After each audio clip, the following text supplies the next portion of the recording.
विचारचंद्रोदय. विचारचंद्रोदय ग्रंथामध्ये दुसरी कला आणि दुसऱ्या कलेमध्ये प्रश्न आहे आज 34वा. बरोबर. 34वा प्रश्न आहे की हा आरोप सत्य आहे की मिथ्या. ठीक आहे ना. हा आरोप म्हणजे कोणता आरोप? तर काल सांगितलेला आरोप. काल प्रश्न केला होता 33वा प्रश्न की शुद्ध ब्रह्माच्या ठिकाणी हा प्रपंचाचा आरोप कसा झाला, हा प्रश्न होता. बरोबर.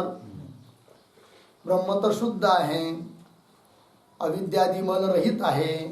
शुद्ध असणाऱ्या ब्रह्माच्या ठिकाणी प्रपंचाचा आरोप कसा झाला? आरोप म्हणजे काय ही काल सांगितलं होतं. कशाला म्हणतात आरोप? ज्या ठिकाणी जी वस्तू नाही त्या ठिकाणी त्या वस्तूची जर प्रतीती येत असेल तर ती जी प्रतीत होणारी वस्तू आहे तिलाच म्हणायचं काय? आरोप. आहे की नाही.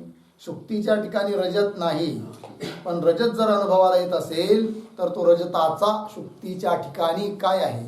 आरोप आहे.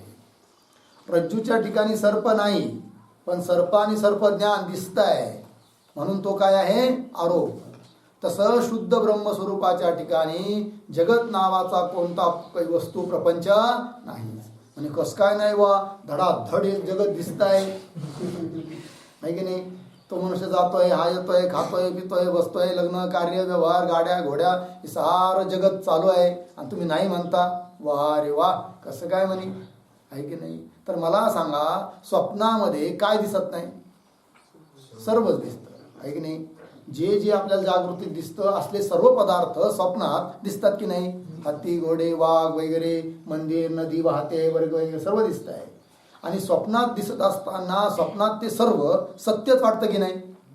बिलकुल सत्य वाटतं का? स्वप्नात खोटं वाटतं. जागृतीत आल्यावर तुम्ही त्याला खोटं म्हणता, पण स्वप्नात असताना ते काय वाटतं? सत्य. पण स्वप्नात जरी ते सत्य वाटत असलं तरी ते स्वप्न पदार्थ सत्य आहेत का? नाही आहे. मग कसे आहे? मिथ्या आहे. पण त्यावेळेस ते मिथ्या वाटतात का? नाही वाटत. ते मिथ्या वाटण्यासाठी, स्वप्न पदार्थ मिथ्या वाटण्याकरिता किंवा ते मिथ्या आहे असा निश्चय होण्याकरिता काय व्हावं लागतं? जागृतीत यावं लागतं. बरोबर आहे की नाही. त्याप्रमाणे ती जशी एक स्वप्न अवस्था आहे तशी ही जी आहे आपण जिच्यात वावरतो ही आहे जागृत अवस्था. कळलं की नाही. हिला काय म्हणतात? जागृत अवस्था. आणि जोपर्यंत आपण स्वप्नातच असतो तोपर्यंत ते स्वप्नातले पदार्थ खोटे वाटत नाही, मिथ्या वाटत नाही. तसं आता आपण जागृतीत आहोत आणि जोपर्यंत जागृतीमध्येच असू तोपर्यंत आपल्याला जागृतीतले सर्व दिसणारे पदार्थ खोटे वाटणार नाही, मिथ्या वाटत नाही. मग स्वप्नातले पदार्थ मिथ्या ठरण्याकरिता काय व्हावं लागलं? जागृतीत यावं लागलं. तसे जागृतीत दिसणारे सर्व हे घटपट आदी सर्व हा प्रपंच हा देखील मिथ्या आहे हा निश्चय होण्याकरिता सुद्धा आपल्याला काय व्हावं लागेल? मग या जागृतीला सोडावं लागेल. कळलं की नाही. कारण जागृती ही सुद्धा एक प्रकारची काय आहे? स्वप्नावस्थाच आहे. मग जागृतीला सोडून जायचं कुठं म्हणे? आहे की नाही. तर जेव्हा आपण काय अहम ब्रह्मास्मी या निश्चयावर आरूढ होऊ, पारमार्थिक सत्तेत जाऊ, ब्रह्मच मी आहे, देहाधिक मी नाही असा पक्का निश्चय होईल, त्यावेळेस आपल्याला हा दिसणारा सर्व प्रपंच तेवढ्याच रीतीने मिथ्या वाटेल की जेवढ्या रीतीने जागृतीत आल्यानंतर स्वप्न पदार्थ मिथ्या वाटतात. कळलं की नाही. म्हणून हे सारा जागृत प्रपंच हा सर्व काय आहे? आरोप हा मिथ्या आहे. मग आता काल प्रश्न केला होता की हा आरोप जो आहे प्रपंचाचा आरोप हा ब्रह्माच्या ठिकाणी कसा झाला? तर त्याची काल प्रक्रिया सांगितली होती की शुद्ध ब्रह्म आहे, त्याच्या आश्रयाने राहते कोण? माया. त्या मायेचे 3 रूप सांगितले होते. काय काय? माया, अविद्या आणि तमप्रधान प्रकृती. शुद्ध सत्वगुणवाली जी आहे तिला म्हणतात माया, मलिन सत्वगुणवाली जी आहे तिला म्हणतात अविद्या आणि तमोगुण प्रधान जी आहे तिला म्हणतात तमप्रधान प्रकृती. बरोबर आहे की नाही. मग ती माया जी आहे त्या माया उपाधीने युक्त जे चैतन्य म्हणजे माया, अधिष्ठान चैतन्य, ब्रह्मचैतन्य आणि त्या ब्रह्मचैतन्याचं मायेत पडलेलं प्रतिबिंब, तिघं झाली. तर तो तिघं मिळून झाला कोण? ईश्वर. आणि त्या ईश्वराची उपाधी जी माया ती शुद्ध सत्व गुणवाली असल्यामुळे ईश्वर हा काय आहे? सर्वज्ञ आहे आणि तो जगताचा कर्ता आहे. बरोबर. आणि मलिन सत्व गुणवाली जी आहे ती अविद्या, आणि अविद्या ही जीवाची उपाधी आहे. जीवाची उपाधी जी अविद्या ती मलिन सत्व गुणवाली आहे, परिच्छिन्न आहे, आणि म्हणून त्या उपाधीला घेऊन जीव हा काय झाला? अल्पज्ञ, परिच्छिन्न. मग त्या जीवाचं स्वरूप सुद्धा काय सांगितलं होतं की अविद्या, अधिष्ठानभूत चैतन्य, आणि अधिष्ठान चैतन्याचं अविद्येत पडलेलं प्रतिबिंब, तिघं मिळून काय झाला? जीव झाला. बरोबर आहे की नाही? मग असा असणारा तो माया उपाधीवाला ईश्वर आणि अविद्या उपाधीवाला जीव. मग तो जो ईश्वर आहे तर त्याची उपाधी जी माया, तर ज्यावेळेस महाप्रलय झालेला असतो त्यावेळेस संपूर्ण जीव आपल्या आपल्या संस्कारांना घेऊन, म्हणजे आपापल्या धर्माला, पाप पुण्यात्मक अदृष्टाला घेऊन त्या मायेमध्ये काय असतात? लीन असतात, पडून असतात, आहे की नाही? आणि त्या काळात ती माया ब्रह्माहून भिन्नही प्रतीतीला येत नाही. मग त्यावेळेस एक मात्र अकेला एकटा कोण होता? ब्रह्मतत्वच होतं. एकटा तो परमेश्वरच होता, परमात्माच होता, अजून दुसरं कोणी नव्हतं. म्हणून स्वगत सजातीय विजातीय भेद रहित तो परमात्मा होता. बरोबर.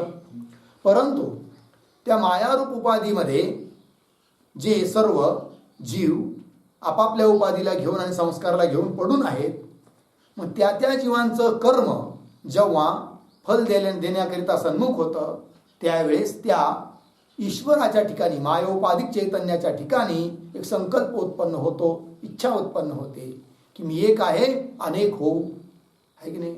मग अनेक होण्याची इच्छा जेव्हा होते तेव्हा त्या ईश्वराच्या इच्छेने मायेमध्ये क्षोभ होतो, विकार होतो, कार्य करण्याची प्रवृत्ती होते, आणि मग त्या मायेपासून आकाशाची उत्पत्ती होते. मग आकाशापासून वायू, वायूपासून अग्नी, अग्नीपासून जल, जलापासून पृथ्वी, अशा रीतीने 5 तत्व उत्पन्न होतात. ज्यावेळेस ते 5 तत्व उत्पन्न झालेले असतात त्यावेळेस ते अपंचीकृत अवस्थेत असतात. कशा असतात ती? अपंचीकृत अवस्थेत, म्हणजे एकमेकामध्ये त्यांचं मिश्रण झालेलं नसतं. त्या अवस्थेत असणाऱ्या त्या अपंचीकृत पंचमहाभूतापासून सूक्ष्म सृष्टी उत्पन्न होते. त्या सूक्ष्म सृष्टीमध्ये 5 ज्ञानेंद्रिय, 5 कर्मेंद्रिय, 5 प्राण आणि मन आणि बुद्धी, ही 17 तत्व आहे. किंवा मन, बुद्धी, चित्त, अहंकार असं घेतलं तर 19 तत्व. मग हे जे 17 तत्व किंवा 19 तत्वाचं झालं हे व्यष्टी सूक्ष्म शरीर, आणि साऱ्यांचं सूक्ष्म शरीर घेतलं साऱ्या जीवांचं तर ते झालं समष्टी सूक्ष्म शरीर. बरोबर आहे की नाही?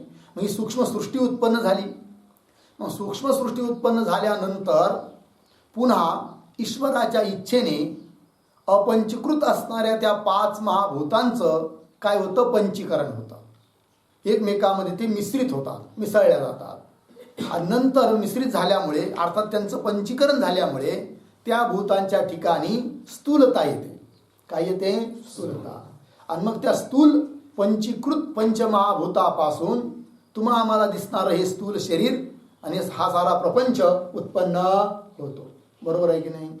मग हा प्रपंच उत्पन्न झाला आहे, स्थूल प्रपंच, आणि तोही पुन्हा समष्टी आणि व्यष्टी. एका एका जीवाचा प्रपंच तो व्यष्टी आहे, आणि समस्त प्रपंचाचा अभिमानी किंवा समस्त प्रपंच रूप तो झाला समष्टी स्थूल प्रपंच. मग अशा रीतीने समष्टी स्थूल प्रपंच, व्यष्टी स्थूल प्रपंच, समष्टी सूक्ष्म प्रपंच, व्यष्टी सूक्ष्म प्रपंच, अशा रीतीने हा समस्त भूत भौतिक पदार्थांचा प्रपंचाचा आरोप शुद्ध ब्रह्माच्या ठिकाणी झालेला आहे. ठीक आहे. मग आता पुढचा प्रश्न केला प्रश्नकर्त्याने की तो म्हणतो ठीक आहे, मला हा आरोप कळाला की शुद्ध ब्रह्माच्या ठिकाणी प्रपंचाचा आरोप कसा झाला हे कळालं, पण आता सांगा की हा झालेला आरोप अर्थात हा भूत भौतिक प्रपंच सत्य आहे की मिथ्या आहे, असा प्रश्न. 34वा प्रश्न 34. हा आरोप सत्य आहे की मिथ्या? बरोबर उत्तर दिल्या जात आहे हा आरोप दोरीवर भासलेला सर्प एक उदाहरण या न्यायाने व साक्षीच्या ठिकाणी दिसलेले स्वप्न या न्यायाने आरशामध्ये दिसलेले नगराचे प्रतिबिंब या न्यायाने मिथ्या आहे. हा आरोप मिथ्या आहे. बरोबर. माया आणि मायेचं कार्य भूतभौतिक प्रपंच रूप हा जो प्रपंचाचा आरोप ब्रह्माच्या ठिकाणी झालेला आहे तो कसा आहे? मिथ्या आहे. मिथ्या म्हणजे खोटा आहे, अनिर्वचनीय आहे. त्याला सत्य म्हणता येत नाही, असत्य म्हणता येत नाही. सत असताहून तो विलक्षण आहे. आणि खऱ्या दृष्टीने पाहिलं तर तो ब्रह्माच्या ठिकाणी नाहीच, पण दिसतो म्हणून त्याला म्हणायचं काय? मिथ्या. कशाप्रमाणे मिथ्या आहे तो? तर त्याकरिता दृष्टांत दिले या ठिकाणी 3. पहिला दृष्टांत आहे कोणता? दोरीवर भासला सर्प या न्यायाने.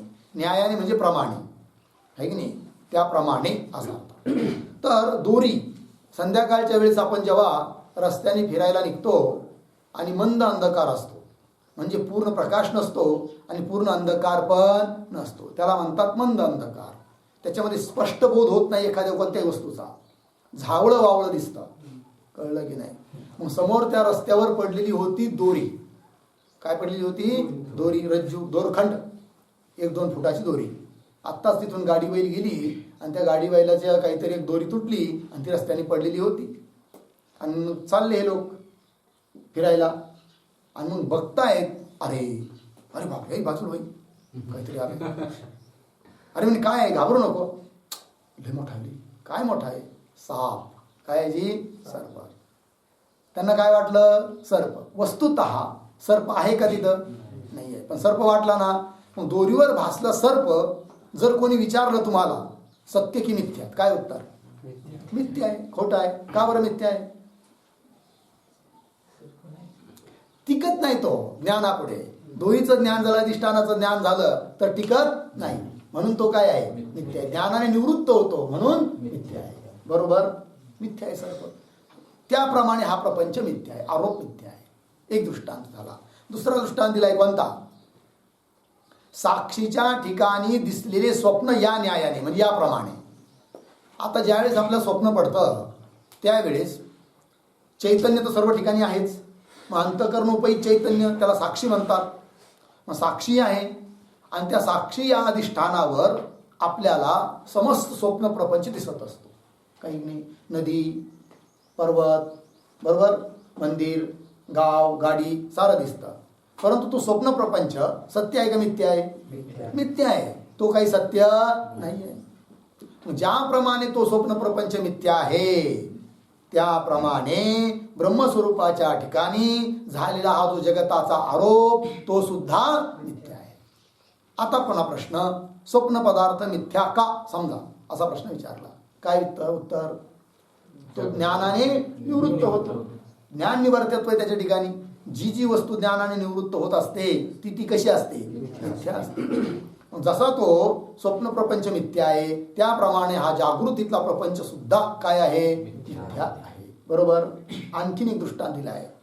ठीक आहे. काय की म्हणे एक नगर आहे, नगर, शहर, बरोबर, आणि शेजारीची एक टेकडी आहे.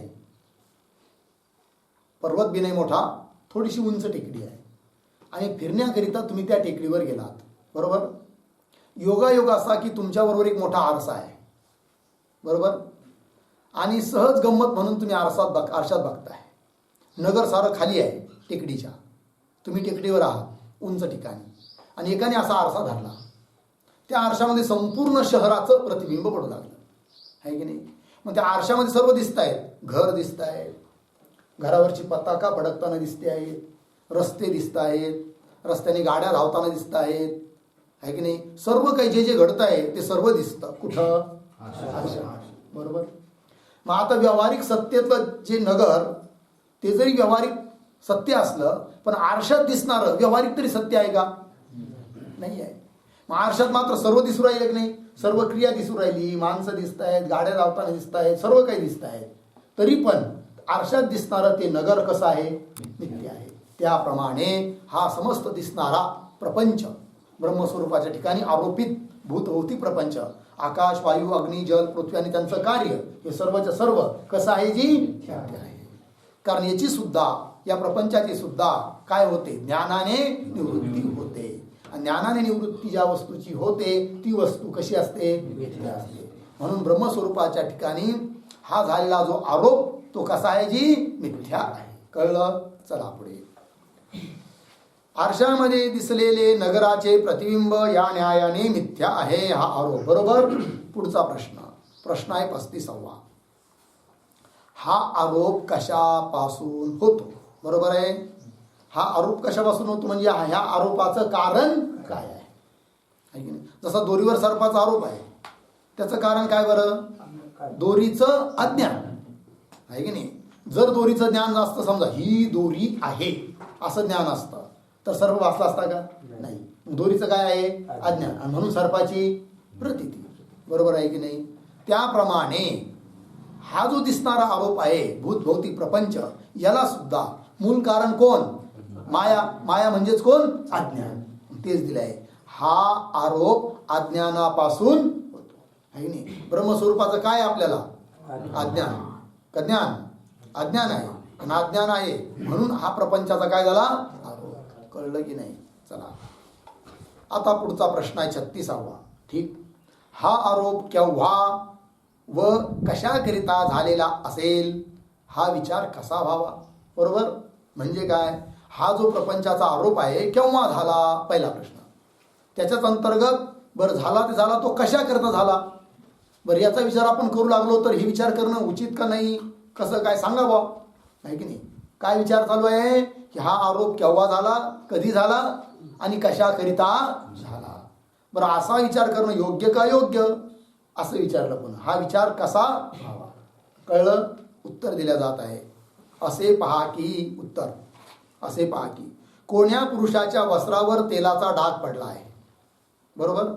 असे पाहून ज्याप्रमाणे तो डाग घालविण्याचा उपाय केला पाहिजे. हा डाग केव्हाचा व कसा लागला असेल या विचाराची काही प्रयोजन नाही. त्याप्रमाणे या प्रपंचाचा आरोप केव्हाचा व का झालेला आहे असेल या विचाराचेही काही प्रयोजन नाही. पण याच्या निवृत्तीचा उपाय करणे योग्य आहे. बघा उदाहरण देऊन सांगतात. म्हणे समजा एखादा मनुष्य आहे, बरोबर, लग्नाला चालला आहे, लग्नाला जायचं आहे त्याला, बरोबर, आणि लग्नाला जायचं आहे. मग मोठ्या थाटामाटात जातात माणसं लग्नाला जाताना. कसं जातात का, गावाळ्यासारखं कशी कपडे घालून नाही जात, नाही. मग काय एकदम सफेद करकरीत धोतर, शर्ट उपरणं आहे की नाही, आणि अशा अवस्थेत आपली विस्तरी करून चाललेला आहे. ऑटोमध्ये बसला आणि चालला. आता थोडंसं 5-10 पावलं पैप जाणार जावं लागणार आहे लग्न कार्यालयात. त्या ऑटोतून उतारला आणि उतारल्याबरोबर त्याच्या धोत्रावर त्याला एक काळा काळा डाग पडलेला दिसला. कळलं. मग आता त्याने काय करावं बरं अशा वेळेस, नाही असा विचार करावा का, हा डाग मी घरून निघालो तेव्हा माझ्या वस्त्रावर नव्हता, कपड्यावर नव्हता, कुठं लागला असेल बरं, ऑटोवर लागला का, ऑटोवर याच्या अगोदर आपण मोटरसायकलवर आलो 2 किलोमीटर त्याच्यावर लागला. कळलं की नाही. कधी लागला, कसं काय लागला, कोणत्या तेलाचा असेल, हा वंगण तेल आहे का गोड तेल आहे का खोबरेच तेल आहे. कळलं की नाही. आता हा विचार करणं त्याचं उचित आहे का. जर हा असाच तो विचार करू लागला तर त्याचा तो काय ठरेल, मूर्खपणा. का की तो डाग आणखीन मजबूत पक्का होत जाईल, कधीच निघणार नाही मग. कळलं की नाही. मग त्याने सरळ काय करावं, हा डाग केव्हा लागला आणि कशाचा लागला हा विचार करत बसल्यापेक्षा पटकन पाण्याकडे जायचं, नळ चालू असेल तिथं, आणि तो डाग धुवून टाकायचा. ही त्याची बुद्धिमत्ता ठरेल. कळलं की नाही. त्याप्रमाणे सिद्धांती उत्तर देत आहेत की बाबा रे, हा प्रपंचाचा आरोपरूपी डाग कधी लागला आणि कसा काय लागला आणि कशा करता लागला हा विचार करत बसू नये. याच्या निवृत्तीचा उपाय केला पाहिजे. कळलं की नाही. एखाद्याला सर्प चावला आणि तो सर्प पळून गेला आणि मग तो मनुष्य जरा तार्किक होता, बाकीचे लोक त्याला दवाखान्यात घेऊन जायला लागले. तो म्हणला, अहो थांबा थोडं थांबा. म्हणे का बरं, दवाखान्यात नंतर जाऊ, अगोदर मला थोडा विचार करू द्या. म्हणजे काय विचार करायचा तुला, नाही पण तो सर्प कोणत्या जातीचा असेल, कुठून आला असेल, कोणत्या बिळातून आला असेल, आहे की नाही, तो विषारी होता का बिनविषारी होता, बरं तो मलाच का चावला, बाकीच कोणाला चावला नाही, कशा करता चावला असेल तुम्हाला, जरा मला 2-4 दिवस विचार करू द्या, नंतर दवाखान्यात जाऊ. असं जर तो मनुष्य म्हणू लागला तर होईल काय, त्याचा परिणाम काय होईल, मरून जाईल तो. कळलं की नाही, मूर्ख ठरेल तो मनुष्य, तार्किक हुशार असून सुद्धा. कळलं की नाही. त्याप्रमाणे आपण जर हा विचार करत बसलो, माया आणि मायेचं कार्य जगत कसं झालं, काहून झालं, कशा करत झालं, तर याच्यातच आयुष्य संपून जाईल. एक दिवस मरून जाणार आणि तसाच प्रपंच गळ्यात पडणार, जन्म मृत्यूरूपी प्रपंच. त्याच्याकडून सुटका होणार नाही, मूर्खपणा ठरेल तो. म्हणून हा प्रपंचरूपी आरोप कधी लागला आणि कशा करता लागला हा विचार करत बसण्यात पुरुषार्थ नाही आहे. मग काय केलं पाहिजे आता, हा निवृत्त कशा होईल, आहे की नाही, याला धुवून कसं टाकता येईल, लवकरात लवकर मला साप चावलाय तर दवाखान्यात कसं जाता येईल, किंवा लवकर काही उपाय कसा करता येईल की जेणेकरून माझं विष उतरेल, हा विचार करण्यात पुरुषार्थ आहे. तो सर्प कसा आणि काय हा विचार करण्यात पुरुषार्थ नाही. कळलं, तेच दिलं इथं. असे पहा की कोण्या पुरुषाच्या वस्त्रावर म्हणजे कपड्यावर तेलाचा डाग पडला आहे असे पाहून ज्याप्रमाणे तो डाग आहे की नाही डब्बा घालविण्याकरिता आहे की नाही, धुवून टाकण्याकरिता उपाय केला पाहिजे. हा डाग केव्हाचा म्हणजे कधी लागला व कसा लागला असेल या विचाराचे काही प्रयोजन नाही, काही फल नाही आहे. त्याप्रमाणे हा दृष्टांत झाला. आता सिद्धांत सांगतात त्याप्रमाणे या प्रपंचाचा आरोप केव्हाचा म्हणजे कधी झाला आहे व का झालेला म्हणजे कशा करता झाला असेल या विचाराचे काही प्रयोजन नाही, काही फल नाही आहे. पण याच्या निवृत्तीचा उपाय करणे योग्य आहे. लागला. चला पुढे. आता पुढचा प्रश्न आहे 37वा. या सर्व आरोपाची निवृत्ती कशी होते. ठीक आहे, म्हणजे काही हरकत नाही बा, तुम्ही सांगितलं त्याप्रमाणे आता आम्ही नाही फालतू विचार करणार किंवा टाइमपास करणार विचार करून, कोणता विचार करून की जगत कसं झालं, कधी झालं, काहून झालं हा विचार नाही करणार. मग काय करणार, याच्या निवृत्तीचाच आम्ही उपाय करणार. पण याच्या निवृत्तीचा उपाय तरी काय आहे, कशी निवृत्ती होणार याची ते तरी आम्हाला सांगा, हा प्रश्न आहे. उत्तर दिल्या जात आहे ब्रह्मज्ञानाने माया व अविद्या यांची निवृत्ती होते. बरोबर. तर सर्वात पहिलं आपलं कर्तव्य काय आहे, ब्रह्मज्ञान प्राप्त करणे. कळलं की नाही, ब्रह्म कोण आहे हे समजावून घेणे, मी कोण आहे हे समजावून घेणे, आणि समजल्यानंतर मीच ब्रह्म आहे हा निश्चय झाला पाहिजे. मी ब्रह्म आहे म्हणजे देहाला घेऊन देहा सगट नाही, आहे की नाही, कारण देहाशी तादात्म्य ठेवून देहाला धरूनच मी ब्रह्म म्हणत असेल तर तो सुद्धा एक प्रकारचा काय आहे, भ्रमच आहे. ब्रह्मस्वरूपाला जाणलंच नाही हा त्याचा अर्थ आहे. मग मी कोण आहे, मी ब्रह्म आहे बरोबर, पण देह नाही. देह हा कसा आहे, एक जड आहे, पंचमहाभूताचा आहे. देहाचा माझा काही संबंध नाही आहे.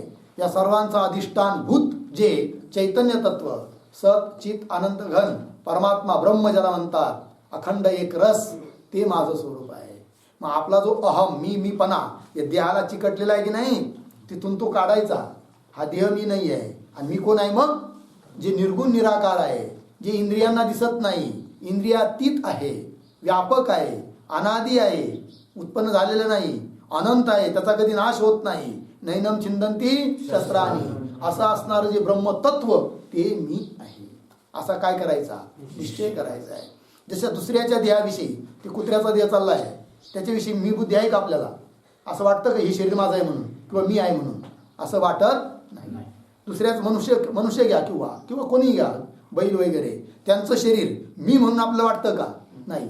जसं दुसऱ्याचं शरीर आपल्याला मी म्हणून वाटत नाही, माझं म्हणूनही वाटत नाही, त्याप्रमाणे ज्या शरीरातून आपण बोलत आहोत, पाहतो आहोत, सर्व कार्य करत आहोत, त्या शरीराविषयी सुद्धा मी आणि माझेपणा वाटू नये. कारण ते शरीर मी नाहीच, ते कुणाचं आहे, पंचमहाभूताचं आहे. एक विशिष्ट कार्याकरिता आपल्याला उसनं दिल्या गेलेलं आहे की नाही, त्यांचं त्यांना ते वापस करायचं आहे. आणि म्हणून या शरीराचा जो द्रष्टा आहे तो मी आहे, याचा साक्षी जो आहे तो मी आहे की नाही. जसं घटाला पाहणारा घटाहून कसा असतो, भिन्न असतो, तसं या शरीराला मी पाहतोय ना, जाणतोय ना, अर्थात या शरीरावरून मी कसा आहे, वेगळा आहे. आणि असं जे अखंड एक रस चैतन्य तत्व ब्रह्म आहे ते मी आहे. आणि त्याला जाणण्याकरिताच हे सर्व प्रक्रिया आणि सर्व शास्त्राचं चिंतन आहे. कळलं की नाही. आणि त्याला जाणलं तर निश्चय होणार मग आपला. गुरुने सांगितलं तत्वमसी, शिष्य समजणार अहम ब्रह्मास्मी, तू ब्रह्म आहे, गुरु बोलणार, शिष्य काय समजणार, हो हो ठीक, ते ब्रह्म मी आहे. अहम ब्रह्मास्मी. मग अहम ब्रह्मास्मी असा दृढ अपरोक्ष साक्षात्कार झाला तर त्याच्यामुळे काय होतं की आपल्याला ब्रह्माविषयक जे अज्ञान होतं ना ते अज्ञान राहिलं का आता? नाही. जसं दोरीचं ज्ञान झाल्यानंतर दोरीचं अज्ञान राहतं का? नाही. कारण ज्या वस्तूचं अज्ञान असतं ते अज्ञान त्या वस्तूच्या ज्ञानाने काय होत असतं? निवृत्त होतं. जसं घटाचं अज्ञान घटाच्या ज्ञानाने निवृत्त होतं तसं आपल्याला ब्रह्म म्हणजे काय माहीत नाही.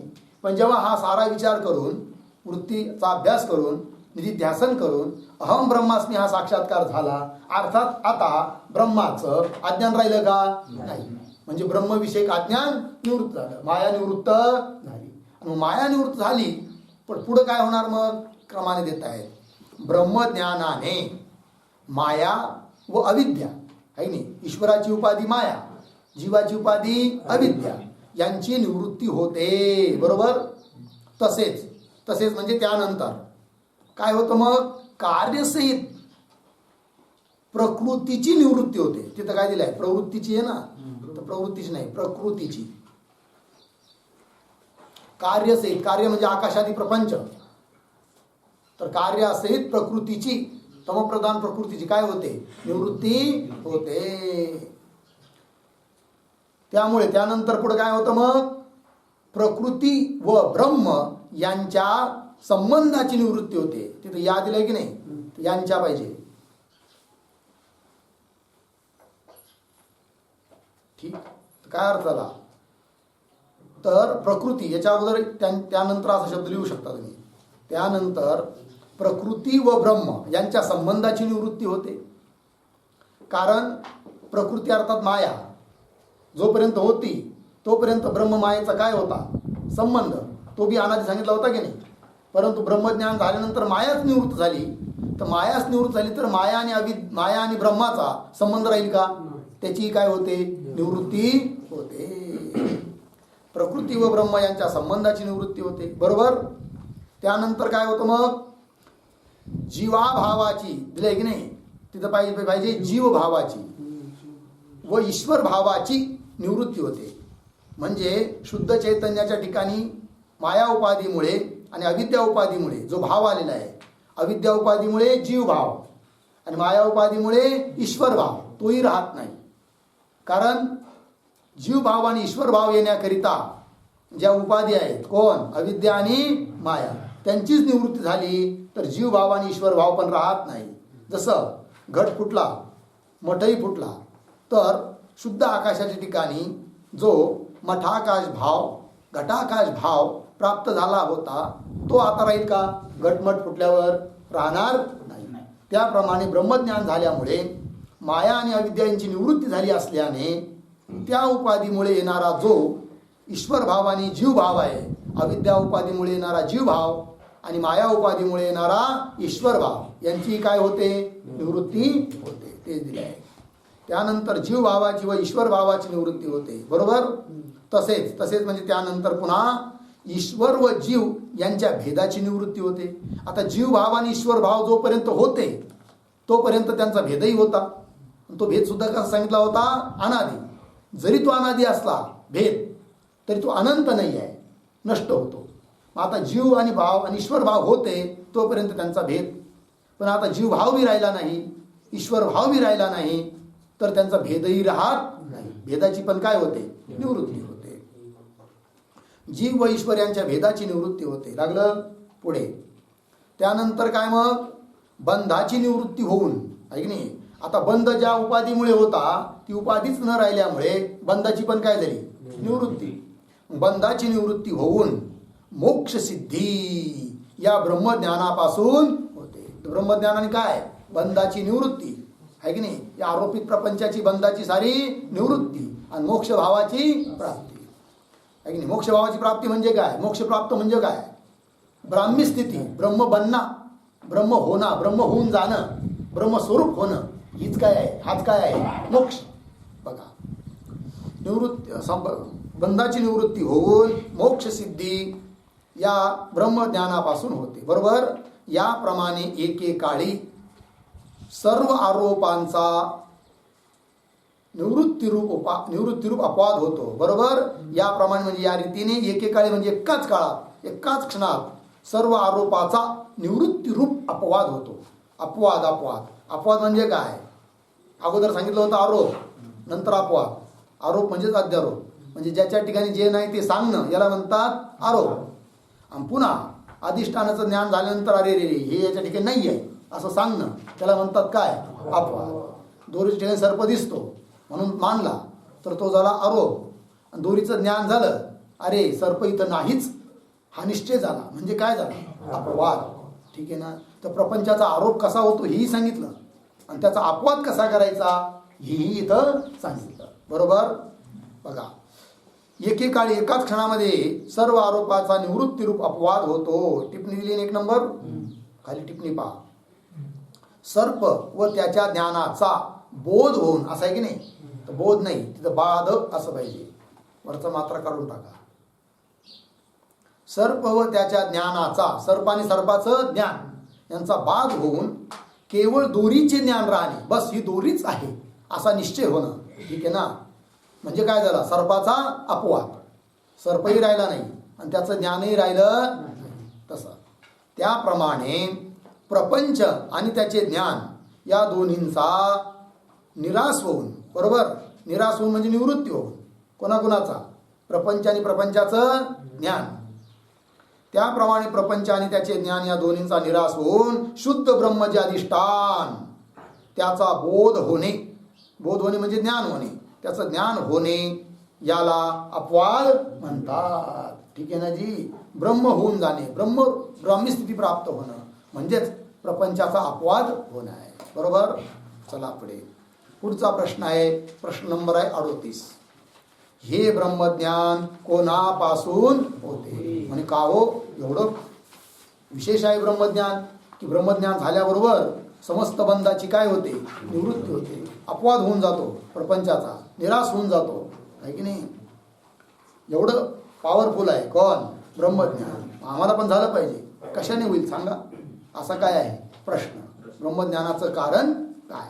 उत्तर, हे ब्रह्मज्ञान पुढील सांगितलेल्या विचारापासून होते. ठीक आहे ना. पुढे जो विचार सांगणार आहोत आम्ही तृतीय कलेपासून पुढं, आहे की नाही, या विचाराने काय होतं? ब्रह्मज्ञान होतं. लागलं. इति श्री विचारचंद्रोदय दर्शने प्रपंचारोप अपवाद वर्णन नामिका द्वितीय कला समाप्ता. अशा रीतीने विचारचंद्रोदय दर्शन या ग्रंथामधील प्रपंचाचा आरोप अपवाद वर्णन करणारी ही दुसरी कला या ठिकाणी समाप्त झाली. आता पुढे तिसरी कला आहे. ठीक घ्यायची उद्या. ओम पूर्णमदः पूर्णमिदं पूर्णात्